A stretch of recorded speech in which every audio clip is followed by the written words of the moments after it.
ఏమంటే ఈ చంటబ్బాయి షూటింగ్ జరుగుతుండగా మనందరం బ్రహ్మానందం ఈ సినిమా గురించి మాట్లాడుకోవాలి. కానీ ఇక్కడ ఉన్న ఆత్మీయత ఆప్యాయత ఈ ఆత్మీయులు చూస్తుంటే కనుక గతం గుర్తుకొస్తుంది, చెప్పకుండా ఉండలేకపోతున్నాను.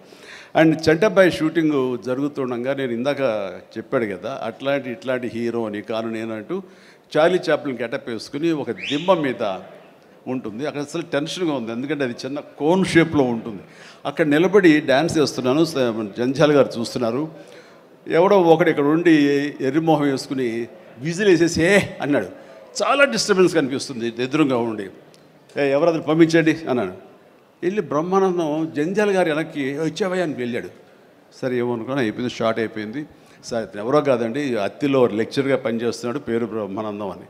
ఓ అట్లాగా, సారీ అండి నేను ఎవడో అనుకున్నానంటే. లేదండి మీరు అభిమాని అండి, మీరంటే చాలా ఇష్టం, అందులో లైవ్లో మీరు డ్యాన్స్ చేస్తుంటే వాడు థ్రిల్ అయిపోయి విజిల్ వేసేసాడు, వాడు తెలియదు, డిస్టర్బ్ చేయకూడదు అని సంగతి అంటే. సరే